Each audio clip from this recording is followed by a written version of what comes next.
प्यारे विद्यार्थियों, क्या आप जानते हैं भारत से हजारों किलोमीटर दूर एक ऐसा देश भी है जहां आज भी छोटा हिंदुस्तान बसता है, जहां की हवा में भारतीय संस्कृति की खुशबू आपको महसूस होगी।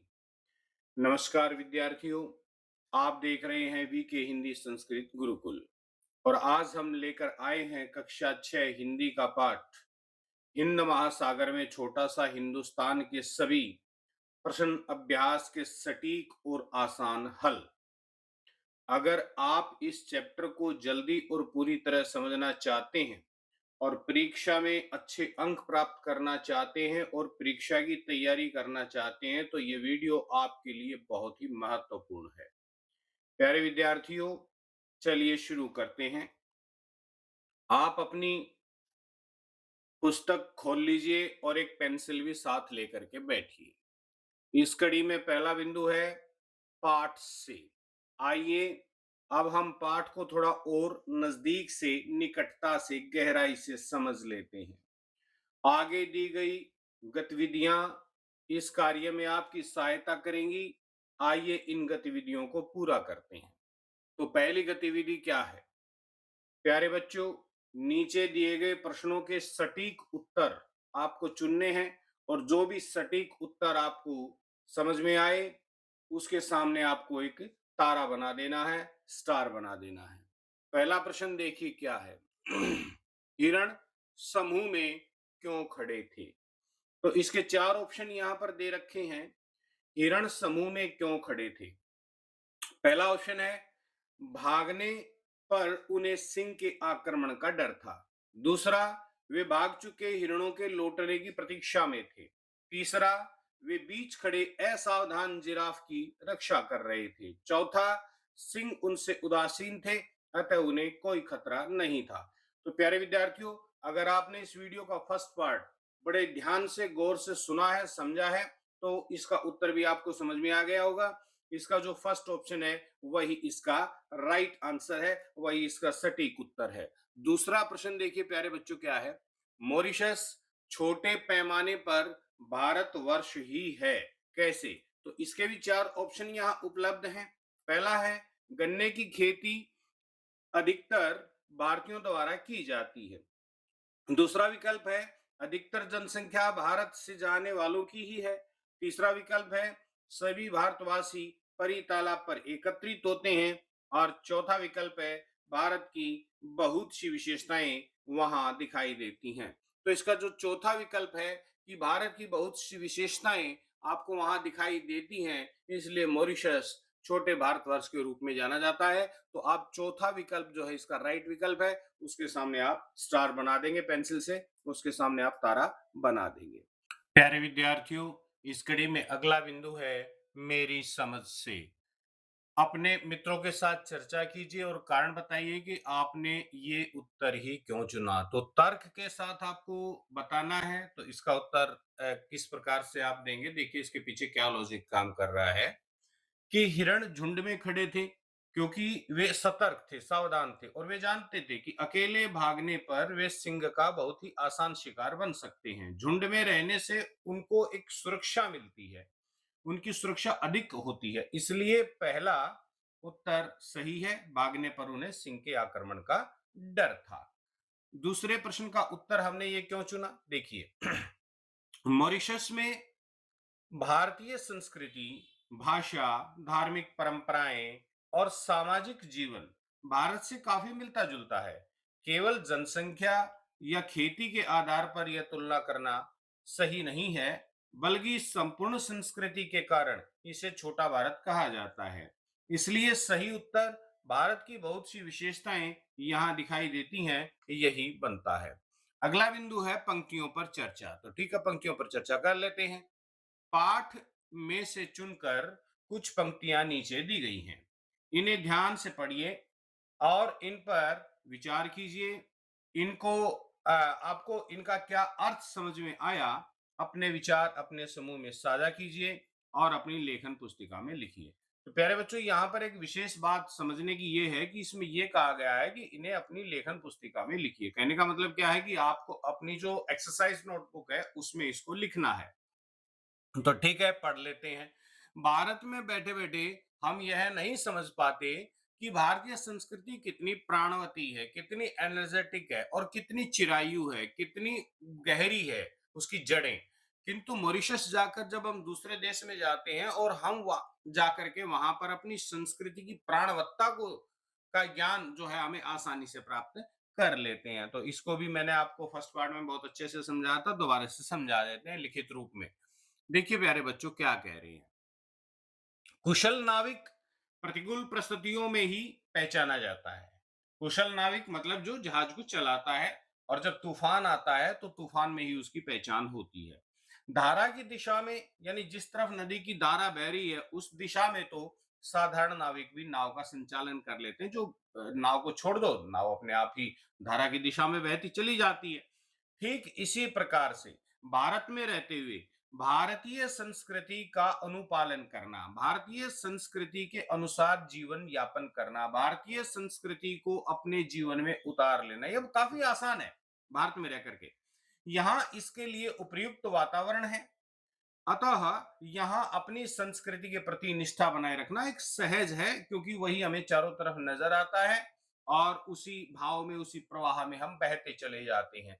किंतु मॉरिशस जैसे एक दूरस्थ देश जो कि हजारों मील दूर है भारत से, वो अपनी संस्कृति को अक्षुण्ण रखे हुए है, अपनी संस्कृति को सैकड़ों सालों से बनाए हुए है और उसने अपनी संस्कृति को वहां स्थापित किया, विषम परिस्थितियों में वहां पर स्थापित किया। वहां भारतीय मान्यताओं पर प्रहार निरंतर किए जा रहे थे, उनको प्रलोभन दिए जा रहे थे। ऐसे में भारतीय संस्कृति के प्रति भारतीयों का समर्पण एक सराहनीय बात है, उसकी सराहना होनी चाहिए। भारतीयों को अपनी सांस्कृतिक विशेषताओं के सामने सारे प्रलोभन, सारे भय तुच्छ नजर आए। यही भारतीय संस्कृति की प्राणवत्ता है। प्राणवत्ता का मतलब है जीवित रहने की इच्छा, जिसको संस्कृत में कहते हैं जिजीविषा, उसकी पहचान है। अंततः इन पंक्तियों के माध्यम से यह समझाने का प्रयास किया है लेखक ने कि भारतीय संस्कृति मॉरिशस की धरती पर पुष्पित और पल्लवित होने में सफल रही। वो खूब वहां पर फूली फली है, इसमें कोई संदेह वाली बात नहीं है। प्यारे बच्चों, अगला बिंदु है इसमें सोच विचार के लिए, तो पढ़ लेते हैं इसको। यह यात्रा वृतांत या इस यात्रा वृतांत को एक बार फिर से पढ़िए और निम्नलिखित के बारे में पता लगाकर अपनी लेखन पुस्तिका में लिखिए। अब देखिए, ये यहाँ पर जो प्रश्न दे रखे हैं, क्या क्या गया आदि, इनको भी आपको आपकी नोटबुक में लिखना पड़ेगा। तो पहला प्रश्न यहाँ पर क्या है। नैरोबी का नेशनल पार्क चिड़ियाघर नहीं है। नेशनल पार्क और चिड़ियाघर में अंतर होता है। इस वीडियो के फर्स्ट पार्ट में मैंने आपको समझाया था, जब मैंने पार्ट को एक्सप्लेन किया था। तो देखिए, नेशनल पार्क वह स्थान होता है जहां पशु पक्षियों को रहने और विचरण करने के लिए प्राकृतिक नेचुरल स्थान उपलब्ध होता है।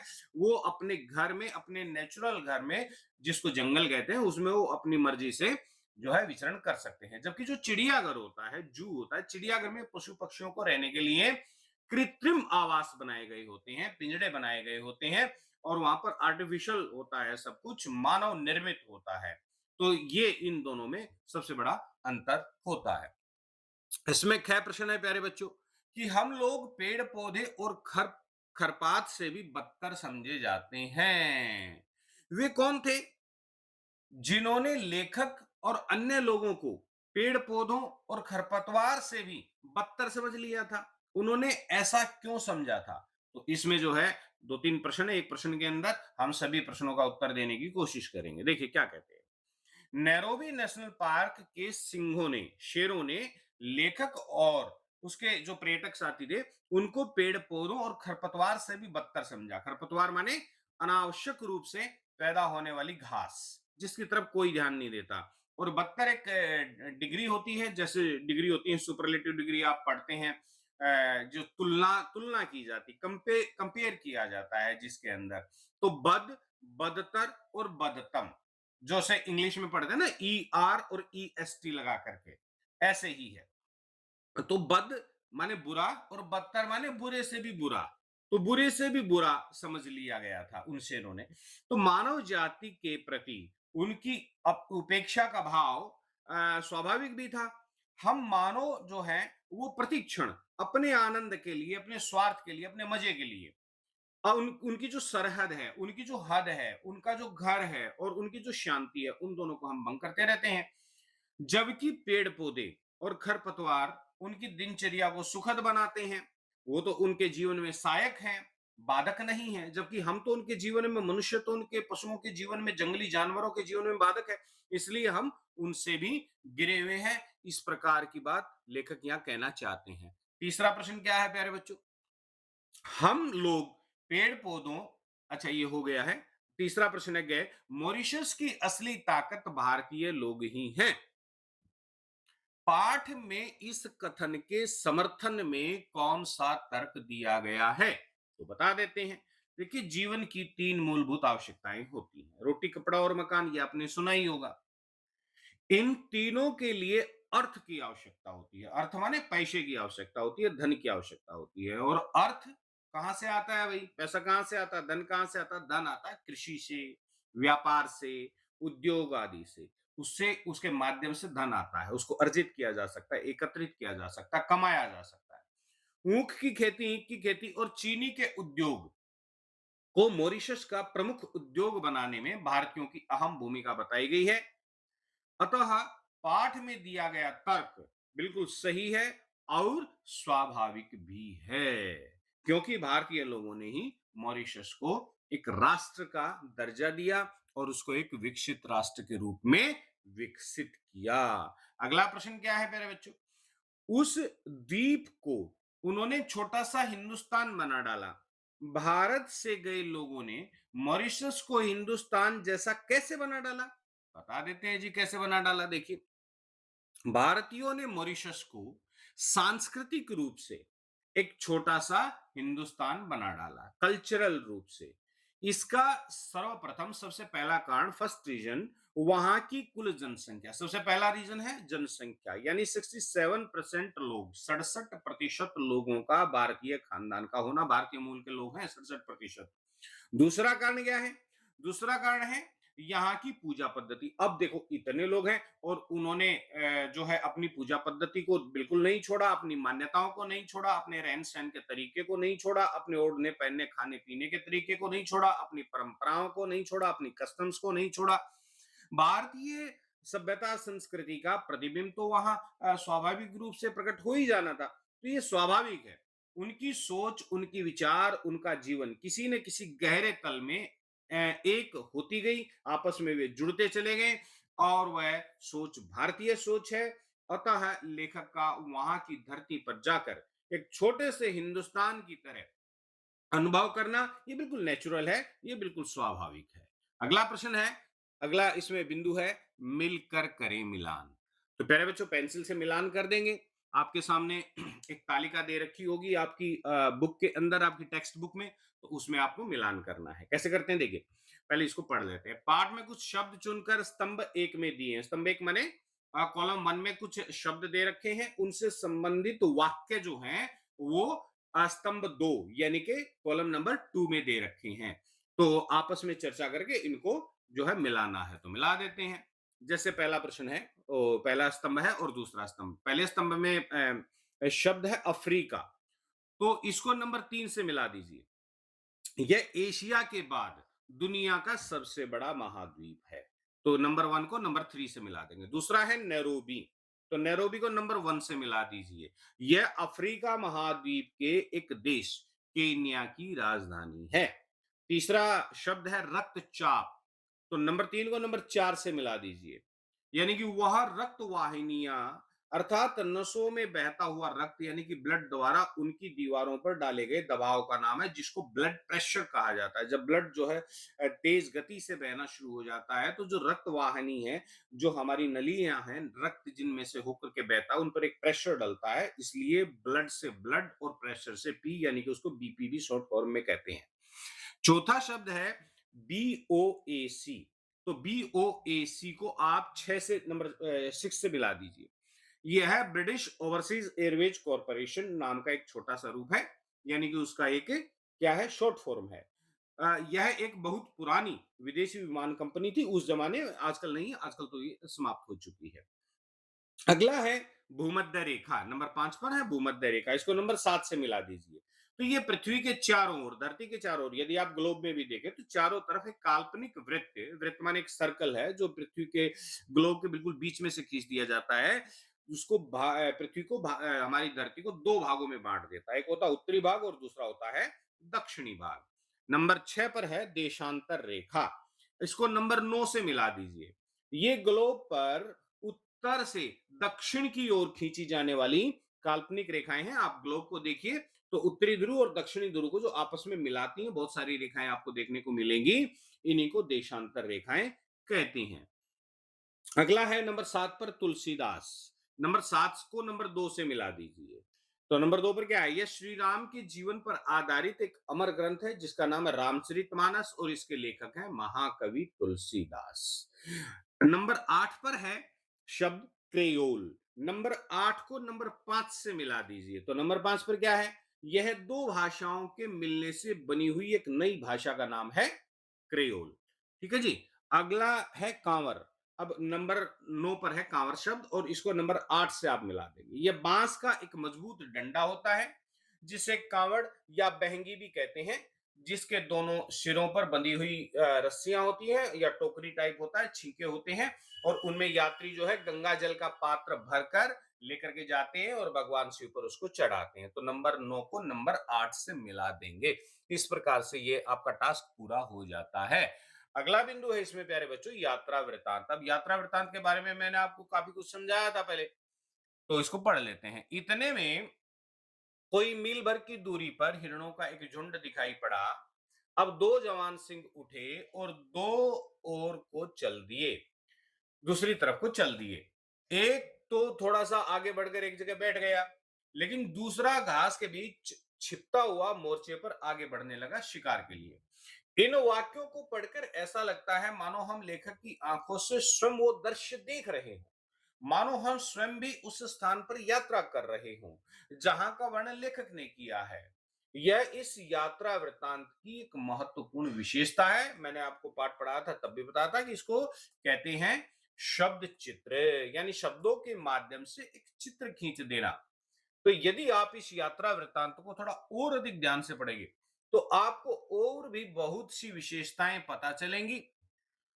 इस पाठ को एक बार फिर से पढ़िए और इसकी रचना पर ध्यान दीजिए, इसकी बनावट पर ध्यान दीजिए, इस पाठ के स्ट्रक्चर पर ध्यान दीजिए। आपको जो विशेषताएं, विशेष बातें दिखाई दे उन्हें आपस में डिस्कस कीजिए और लिख लीजिए। जैसे लेखक ने बताया है कि वह स्थान से दूसरे स्थान तक कैसे और कब पहुंचा। तो इस प्रकार से आप लिखकर अपने साथियों के साथ डिस्कस कर सकते हैं। हम आपके लिए उत्तर प्रोवाइड करवा रहे हैं। देखिए क्या है इस पाठ की कुछ विशेषताएं, कुछ रचनात्मक विशेषताएं, यानी अकॉर्डिंग टू इस पाठ का स्ट्रक्चर उसके अनुसार कुछ विशेषताएं हैं, उन पर हम यहाँ डिस्कस कर लेते हैं। तो क्या कहते हैं प्यारे बच्चों, ध्यान से देखिए इसकी विशेषताएं क्या है। नंबर 1, लेखक की सिंहों से मुलाकात का वर्णन। दूसरा है लेखक द्वारा सिंहों और हिरणों के झुंड की गतिविधियों का वर्णन। तीसरा है लेखक के द्वारा मॉरिशस की भौगोलिक स्थिति का वर्णन। और चौथा है लेखक के द्वारा शिवरात्रि का वर्णन।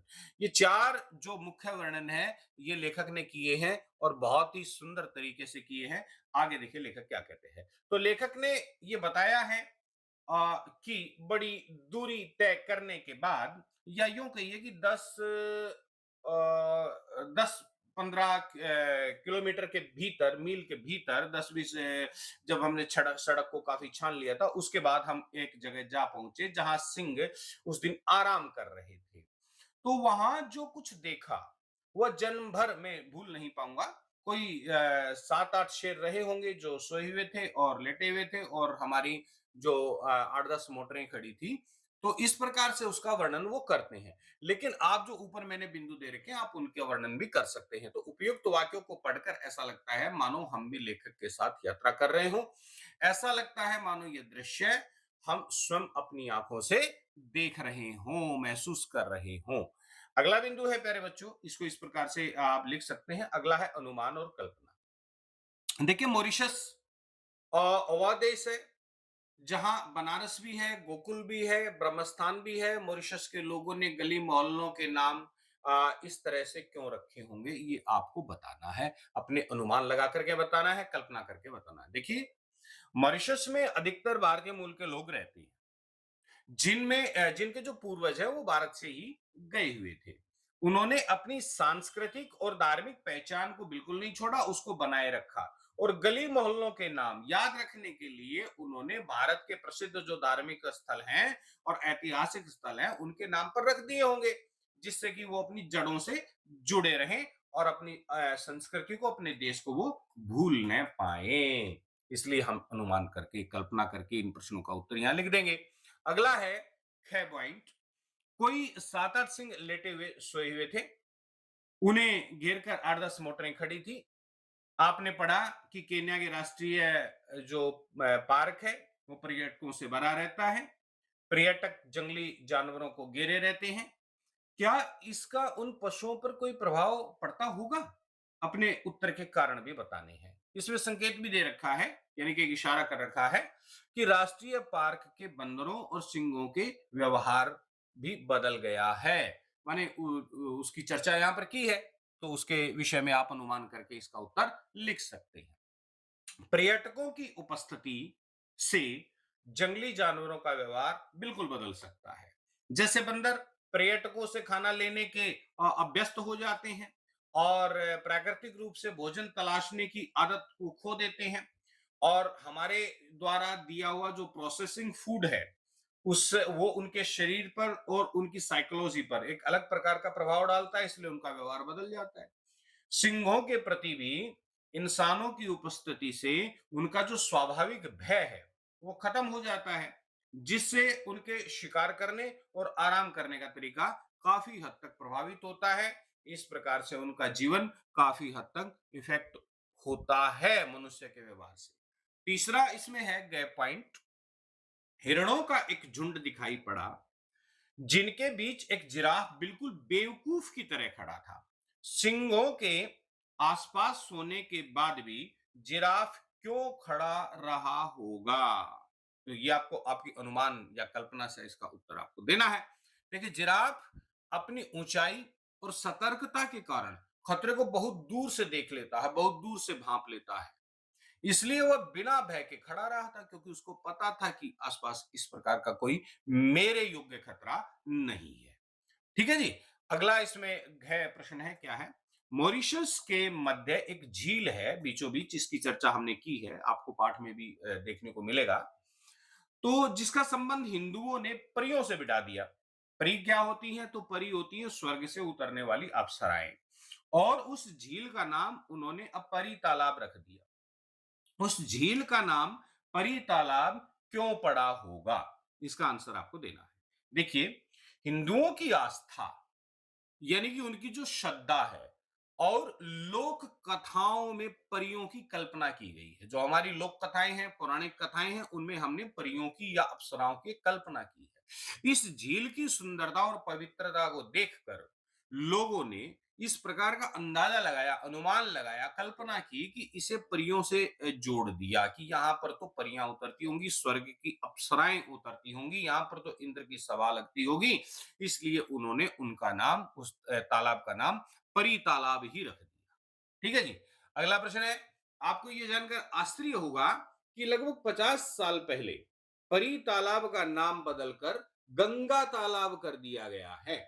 मॉरिशस के लोगों ने यह नाम क्यों बदला होगा, यह नाम क्यों रखा होगा? देखिए मॉरिशस में भारतीयों की जो सांस्कृतिक और धार्मिक भावनाएं हैं उनको सम्मान देने के लिए इस झील का नाम उन्होंने गंगा तालाब रख दिया गया होगा।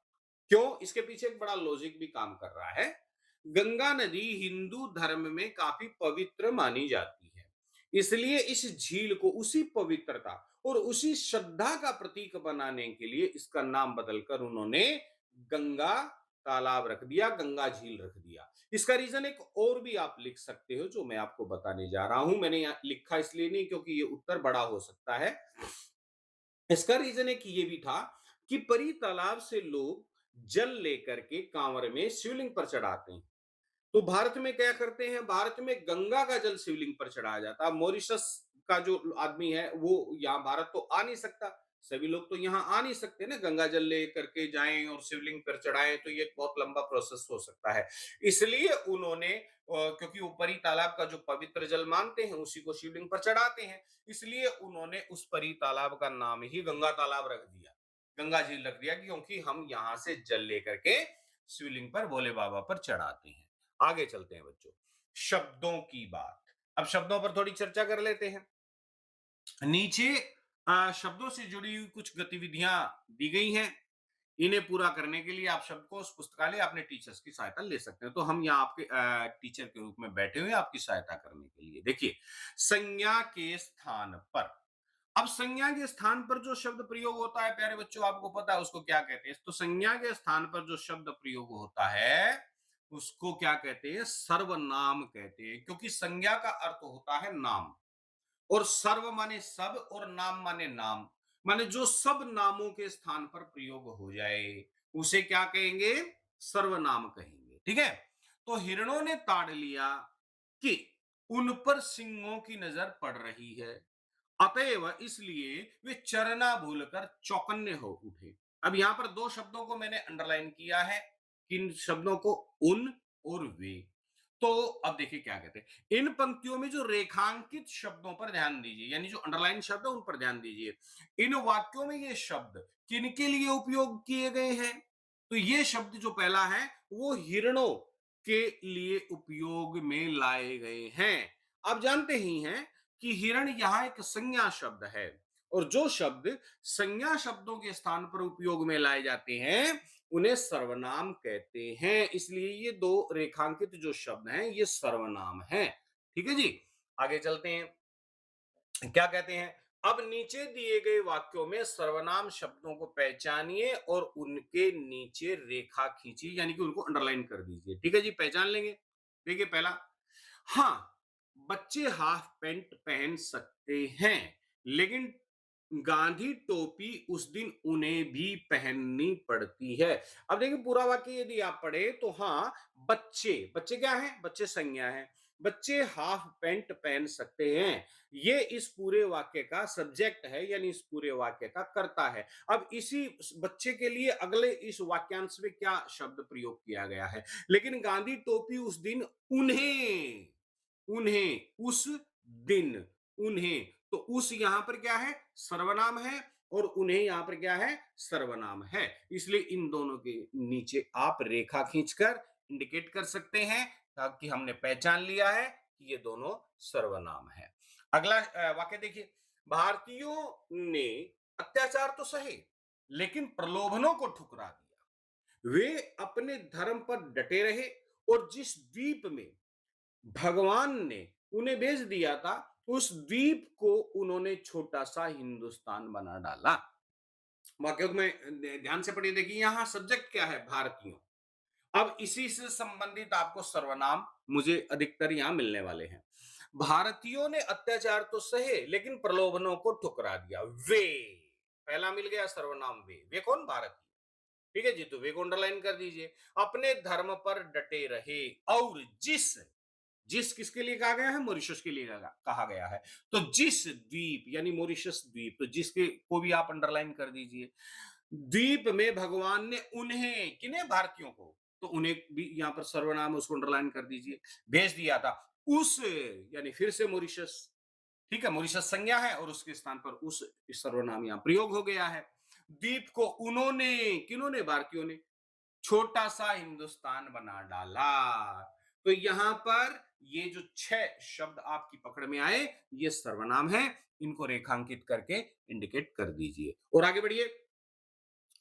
ऊपर दिए गए दोनों वाक्यों को सर्वनाम की जगह संज्ञा शब्द लगाकर लिखिए। माने अब सर्वनाम से संज्ञा बना करके आपको लिखना है, यानी उन सर्वनामों पर संज्ञा शब्द रखने हैं। तो वैसे तो आपकी समझ में आ ही गया होगा, फिर भी हम कर देते हैं। हाँ, बच्चे हाफ पैंट पहन सकते हैं, लेकिन गांधी टोपी 2 अक्टूबर के दिन बच्चों को भी पहननी पड़ती है। दोनों की जगह संज्ञा लगा दिया। अगला है, भारतीयों ने अत्याचार तो सहे लेकिन प्रलोभनों को ठुकरा दिया। भारतीय अपने धर्म पर डटे रहे और मॉरिशस द्वीप में भगवान ने भारतीयों को भेज दिया था। तो मॉरिशस द्वीप को भारतीयों ने छोटा सा हिंदुस्तान बना डाला।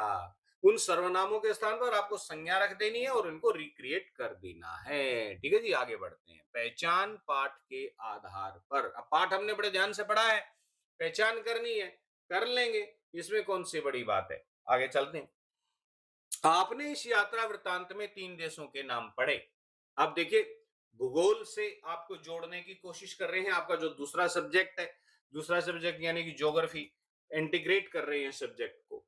आप ग्लोब की यहां पर चर्चा हुई है, तो आप ज्योग्राफी लैब में जाकर के ग्लोब देखिए, मानचित्र देखिए, वहां पर विश्व का नक्शा देखिए, तो वो वहां पर आपको पहचान करनी है।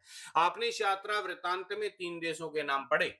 भारत का नाम पढ़ा, केन्या का नाम पढ़ा और मॉरिशस का नाम पढ़ा।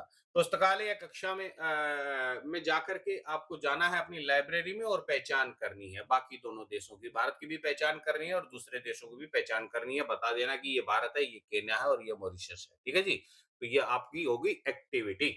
अब चलते हैं जी आपकी बात। अब आपके बारे में देखते हैं, आपने इस पाठ को पूरा पढ़ करके समझा कि नहीं समझा और कितना समझा। वहां जो कुछ देखा वह जन्म भर कभी नहीं भूलेगा।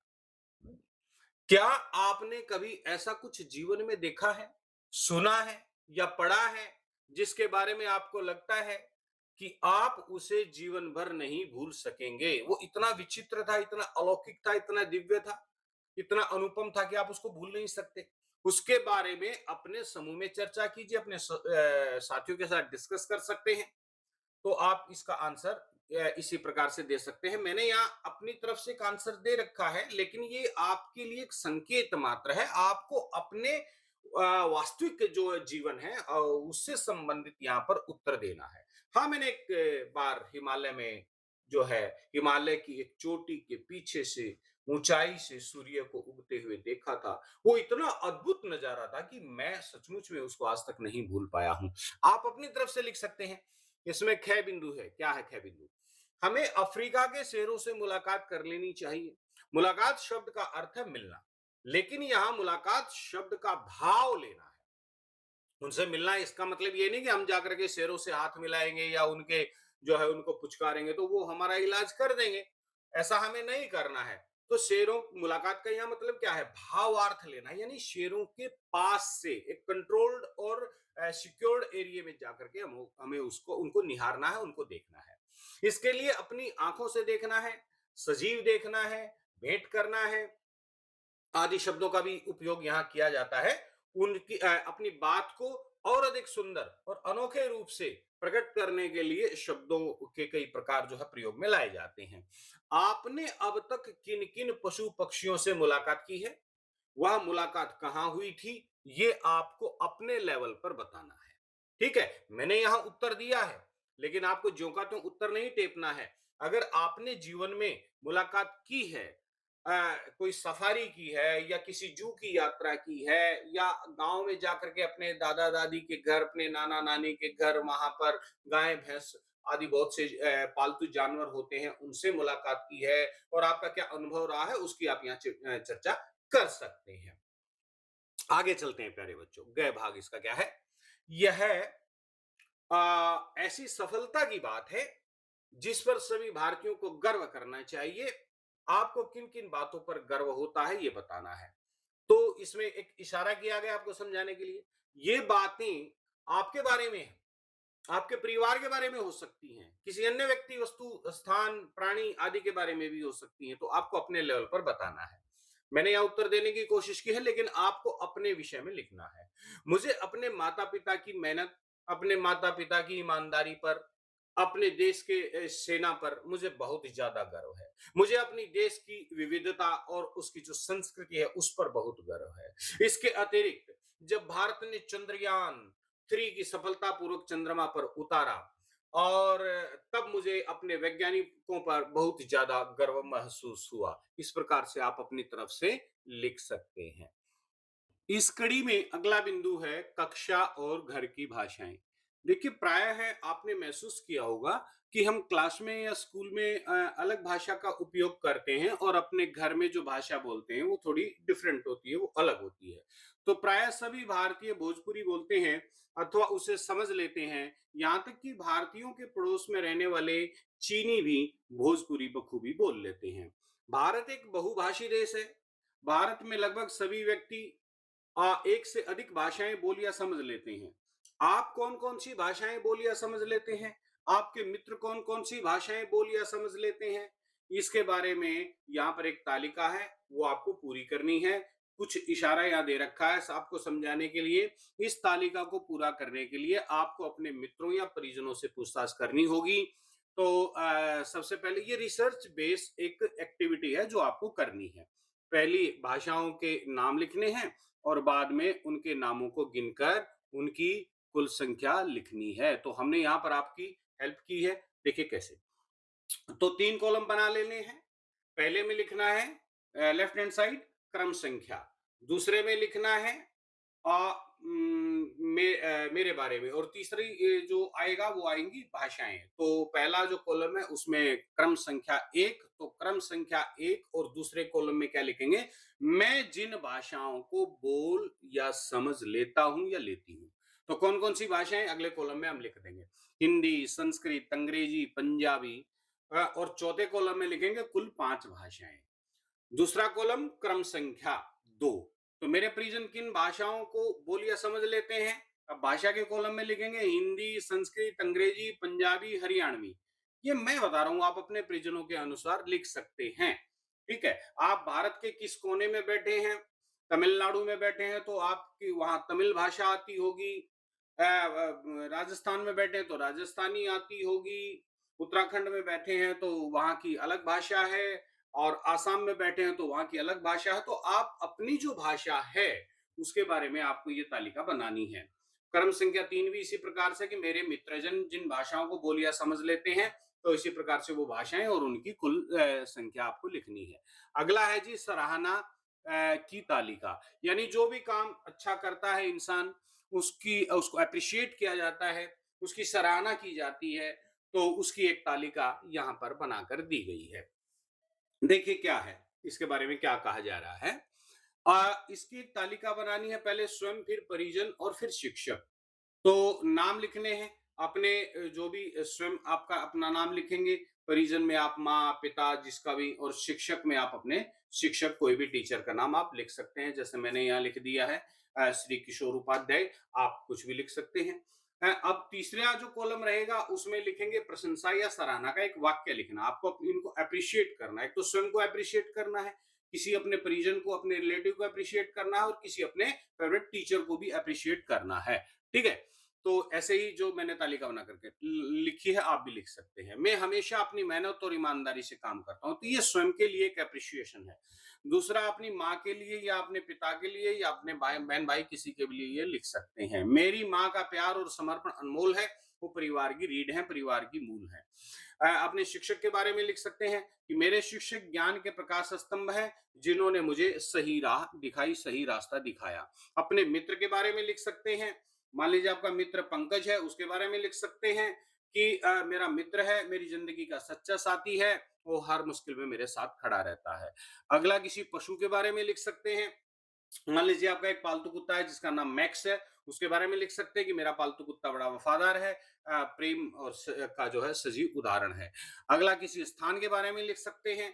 ताजमहल है, उसके बारे में लिख सकते हैं कि ताजमहल प्रेम और कला का अद्भुत संगम है, जिसे देख कर मन मंत्रमुग्ध हो जाता है। किसी अपने फेवरेट सब्जी के बारे में लिख सकते हैं। जैसे मान लीजिए गाजर आपकी फेवरेट है, तो गाजर स्वास्थ्य का खजाना है, जो हमें ताकत, विटामिन और ऊर्जा प्रदान करता है। अपने फेवरेट पेड़ के बारे में लिख सकते हैं। मान लीजिए आपका फेवरेट पेड़ नीम है, आम है, कुछ भी हो सकता है, उसके बारे में आप यहाँ लिख सकते हैं। जैसे मैंने नीम के बारे में लिखा है, नीम का पेड़ हमें छाया देता है और हमें औषधि भी प्रदान करवाता है। अगला जो बिंदु है काफी महत्वपूर्ण बिंदु है, चित्रात्मक सूचना यानी कि इंफोग्राफिक्स। ये जब आप आगे बड़ी क्लास में, सीनियर क्लासेस में जाएंगे तो आपको इंफोग्राफिक्स जो है इकोनॉमिक्स और कॉमर्स वगैरह में, मैथमेटिक्स में जो है आपको करने पड़ेंगे, पढ़ने पड़ेंगे। तो उसके बारे में यहाँ पर दे रखा है। नीचे दिए गए चित्र को ध्यान से देखिए। इन चित्रों को ध्यान से देख लीजिए जो आपकी टेक्स्ट बुक में दे रखे हैं। इसमें चित्रों के साथ-साथ बहुत कम शब्दों में कुछ जानकारी दी गई है। इसे चित्रात्मक सूचना कहते हैं। तो इससे संबंधित क्या है? और इस चित्रात्मक सूचना के आधार पर मॉरिशस के बारे में एक अनुच्छेद लिखिए। अब आपको एक मॉरिशस के बारे में अनुच्छेद लिखना है, एक पैराग्राफ लिखना है। तो हमने यहाँ पर मॉरिशस के बारे में एक अनुच्छेद आपको लिख करके दिया है। यदि आपको ये सारे नोट्स रिटर्न में चाहिए तो आप हमारे ब्लॉग को विजिट कर सकते हैं। हमारे ब्लॉग का नाम है वीके हिंदी संस्कृत गुरुकुल blogspot.com। तो वहां पर जाकर के आप लिख सकते हैं। ये सारी चीजें आपको रिटर्न नोट्स वहां उपलब्ध मिल जाएंगे। मैंने वीडियो के डिस्क्रिप्शन में इसका लिंक भी दे रखा है। आप उसको जब टैप करेंगे तो सिलेक्ट कर लेंगे और वहां से जाकर के आप जो है उसको जब ओपन करेंगे तो क्रोम में जाकर के खुल जाएगा और बिना किसी ऐड आदि के आप ये सारी चीजें लिख सकते हैं। ठीक है, तो आप एक अनुच्छेद मॉरिशस के विषय में लिख सकते हैं। मैंने यहाँ एक रिसर्च बेस पूरा डाटा के साथ पूरे आंकड़ों के साथ एक लिख करके दिया है। आप जाकर के ब्लॉग विजिट करें और देख लें। अपनी पसंद के किसी विषय पर इसी प्रकार की एक चित्रात्मक सूचना की रचना कीजिए। जैसे आपका विद्यालय, कोई विशेष दिवस, आपके जीवन की कोई विशेष घटना के बारे में आप जो है इस प्रकार से संकेत यहाँ दे रखे हैं। संकेत के आधार पर विद्यार्थी स्वयं एक रचना कर सकते हैं, यानी कि एक अनुच्छेद लिख सकते हैं। हस्ताक्षर आपकी बुक के अंदर रामधारी सिंह दिनकर जी के हिंदी में हस्ताक्षर दे रखे हैं। तो प्यारे बच्चों, आप भी जो है A4 साइज सीट पर एक गतिविधि कर सकते हैं आप कि आप अपने हस्ताक्षर, अपने पेरेंट्स के हस्ताक्षर बना करके लिख करके आप जो है अपने स्कूल टीचर को, अपने सब्जेक्ट टीचर को जमा करा सकते हैं। ठीक है, आगे चलते हैं। आप जानते ही हैं कि पाठ हिंदी के प्रसिद्ध लेखक रामधारी सिंह दिनकर ने लिखा। वे अपने नाम को कुछ इस प्रकार से लिखते थे। तो वो सिग्नेचर आपको दे रखे हैं, हिंदी में देख लीजिए। अपनी पहचान बनाने के लिए अपने नाम को किसी विशेष प्रकार से लिखने को ही हस्ताक्षर कहते हैं। वो आपकी विशेष पहचान होती है, तो जिसको सिग्नेचर कहते हैं इंग्लिश में। हस्ताक्षर का प्रयोग व्यक्ति को जीवन भर अनेक कामों में करना पड़ता है। आपके विद्यालय में भी आपसे हस्ताक्षर करवाए जाते होंगे। आप प्रार्थना पत्रों के अंत में भी अपने हस्ताक्षर करते होंगे। हो सकता है अभी आपने अपने हस्ताक्षर निर्धारित न किए हों, निश्चित न किए हों। यदि नहीं किए हैं तो कोई बात नहीं है, अभी पूरी जिंदगी आपके सामने पड़ी है। आप चाहें तो आज ही अपने हस्ताक्षर निर्धारित कर सकते हैं। गूगल पर जब आप रिसर्च करेंगे हस्ताक्षर, अपना नाम लिख करके कि मेरा नाम विनय है, मेरा नाम विनोद है, मैं किस प्रकार से हस्ताक्षर करूं, तो गूगल भी जो है बहुत सारे हस्ताक्षर के नमूने दे सकता है। लेकिन आपको अपने जो हस्ताक्षर हैं वो किसी की नकल करके नहीं लिखने, आपको स्वयं अपने हस्ताक्षर बनाने हैं। यूनिक होने चाहिए आपके हस्ताक्षर। ठीक है, तो ये गतिविधि आपके लिए है। अगला है जी पत्र। यहाँ दिनकर का लिखा गया एक पत्र दिया जा रहा है। इसे पढ़िए और प्रश्नों का उत्तर लिखिए। पत्र पढ़कर नीचे दिए गए प्रश्नों के उत्तर अपने समूह में मिलकर खोजिए। तो यहाँ पर एक जो है पत्र दे रखा है। नई दिल्ली 8/7/67 ये डेट है। मान्यवर चतुर्वेदी जी, आपका कृपा पत्र मिला। मेरा स्वास्थ्य इधर बहुत गिर गया है और संयम के बावजूद तेजी से सुधर नहीं रहा है। मेरा चित्त अभी भी दबा हुआ है। ऐसी अवस्था में मैंने 2 सप्ताह के लिए मॉरिशस जाना स्वीकार कर लिया है। 15 जुलाई को प्रस्थान करना है। लौटना शायद 5 अगस्त तक हो। आपके आशीर्वाद की कामना करता हूँ। आपका दिनकर, सफदरजंग लेन, नई दिल्ली। तो ये उन्होंने लिखा है दिनकर जी ने। तो पत्र से प्रश्न है, क्या प्रश्न है देखिए। पत्र किसने लिखा? तो पत्र दिनकर ने लिखा। आप उत्तर दे सकते हैं। पत्र किसे लिखा गया? पत्र चतुर्वेदी जी को लिखा गया। आप उत्तर लिख सकते हैं। गया प्रश्न। पत्र किस तिथि को लिखा गया? तो पत्र जो है 8/7/67 यानी कि 8 जुलाई 1967 को लिखा गया। पत्र किस स्थान से लिखा गया? तो पत्र नई दिल्ली से लिखा गया। पत्र पाने वाले के नाम से पहले किस शब्द का प्रयोग या उपयोग किया गया है? तो पत्र पाने वाले के नाम से पहले मान्यवर शब्द का प्रयोग किया गया है। इस प्रकार से आप उत्तर लिख सकते हैं। अगला प्रश्न है, पत्र लेखक ने अपने नाम से पहले अपने लिए क्या शब्द लिखा? तो पत्र लेखक ने अपने नाम से पहले आपका शब्द लिखा। ठीक है, तो इस प्रकार से आप इन प्रश्नों के उत्तर अपनी नोटबुक में नोट डाउन कर सकते हैं। अगला है उलझन सुलझाओ, सुलझा देते हैं। जहाज नैरोबी से 4 बजे शाम को उड़ा और 5 घंटों की निरंतर उड़ान के बाद जब वह मॉरिशस पहुंचा तब वहां रात के लगभग 10 बज रहे थे। अब देखिए, इसमें थोड़ा झोल है, समझने की कोशिश करना। जहाज नैरोबी से शाम 4 बजे उड़ा और 5 घंटों की उड़ान के बाद रात 9 बजे मॉरिशस पहुंचना चाहिए था, लेकिन वो पहुंचा 10 बजे। क्यों? अब देखिए, इसको थोड़ा सा समझने की कोशिश करते हैं। जब जहाज नैरोबी से शाम 4 बजे उसने उड़ान भरी और 5 घंटे की उड़ान वो पूरी करता है, तो नैरोबी के समय के अनुसार रात 9 बजे पहुंचना चाहिए था, लेकिन मॉरिशस का समय नैरोबी से 1 घंटा आगे है। इसलिए जब जहाज मॉरिशस पहुंचा तब वहां की घड़ी के अनुसार रात 10 बज रहे थे। यही कारण है कि जहाज के उड़ान के कुल समय में तो 5 ही घंटे लगे हैं, लेकिन स्थानीय लोकल समय के अनुसार मॉरिशस में रात के 10 बज रहे थे।